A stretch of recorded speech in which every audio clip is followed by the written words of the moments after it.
Hello, everybody. Top of the morning to ya. This is the Truth and Bits podcast. I'm your host, Colin. This is episode number 3, and the title of this one is Are Millennials Too Sheltered? I know that it can seem a little bit, I don't know what the word is, but maybe a little bit irritating if you start everything off with a question, because we already have enough questions as it is in the world. But this is a good one. Are millennials too sheltered? Millennials, last time I checked, were anybody that was born after 1985. But then there started to become some kind of cutoff with the newer generation. I don't know what they're called. So we'll just say anybody born after 1985 is a millennial. Are millennials too sheltered? That's the question. And the answer is probably. Yes, they probably are too sheltered. By sheltered, we're not saying that, well, if there's a millennial that lived in the Arctic and they were in an igloo, that is wrong, because that's not wrong. But are they too sheltered in general? What made me think of this question was a quote that my mom had told me about this generation. So I'm a millennial. I was born in 1991. And my mom had told me this, and it was a great quote, and I think that everybody should hear this. It said, instead of parents guiding their children from a helicopter, they're now guiding their children with lawnmowers. Instead of guiding their children with a helicopter, they're guiding their children with lawnmowers. Well, what does that mean?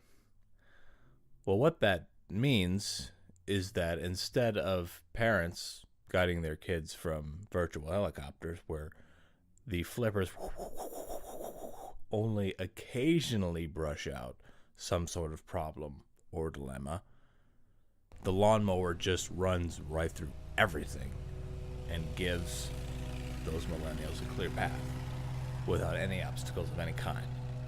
So if, let's say, I'm a millennial and I need to get through this thick field, instead of learning how to navigate that tall grass, those tree trunks, those branches, learn how to cut, learn how to climb, learn how to avoid ticks and bugs and everything, my parent is mowing right through that with a lawnmower so I can just walk through.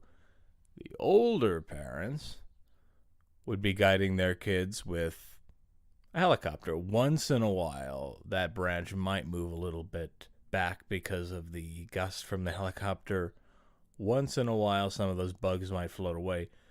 But the helicopter was never designed to make everything so easily accessible all at once. Part of being sheltered is also not learning lessons, not learning experiences, not learning to become self-sufficient all the time. Another example was when I was in college. I was lazy one year. Going into my sophomore year, I didn't even make the on-campus house lottery, because the way that you got a place to live on campus is you'd enter a lottery, and depending on your class, you would have a better chance. So freshmen had the worst chance of getting what they chose or where they wanted to live on campus. Sophomores had a better chance, juniors a better chance, seniors an even better chance. So as you moved up from a freshman, you were always able to almost get wherever you wanted to live on campus, and there were many places to choose from. I was lazy one year. I didn't do it. I didn't have anywhere to live on campus. The semester was just about to start in a few weeks, and the person in the housing said, "Don't worry, somebody will drop out. They always do. You just need to take it." So I took it, and it was a 5-unit apartment. 4 of those gentlemen were all on the basketball team, and it was just terrible. It was awful. They caused so much damage to the common room at the end of the year. I had to pay a bunch of money because there was chips in the walls, stains in the carpet. They were really loud. They always partied. I wasn't really friends with them, and it was a very obnoxious year. And when I had told my mom about this, She said, well, you're just going to have to deal with it. It was your choice to not enter the lottery. It was your fault. You need to figure this out. You are not coming home. And I didn't. And I did figure it out. The solution was earplugs. Earplugs and keep that damn door shut. That was the solution to that problem. Because those roommates got caught drinking a lot as well. Earbuds or earplugs, door shut. That was the solution.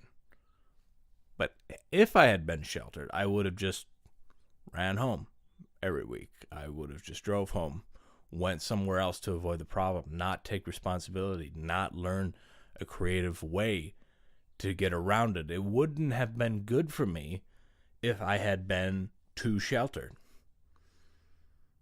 It wouldn't have. The other scenario where you see this a lot is commencement speeches. When speakers come to speak to the graduating class of a college, you can tell they're on the verge of sheltering, but also trying to tell the truth, but they're not really doing one or the other. They're just on the verge of sort of saying, well, you're kind of screwed, but you're kind of young, but, you know, whatever. You'll be fine. There's a book under your seat that the university gave you. Just read that and blah, blah, blah, blah, blah, blah, blah.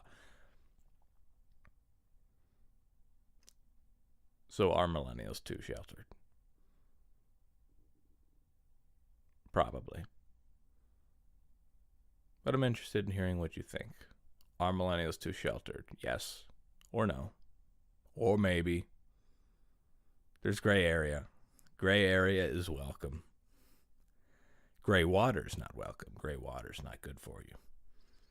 Gray area is fine. Are millennials too sheltered? This is the Truth in Bits podcast. I'm your host, Colin. Have a good morning, afternoon, evening, late night, whatever other sort of wake up times and listening times there could be. Thanks.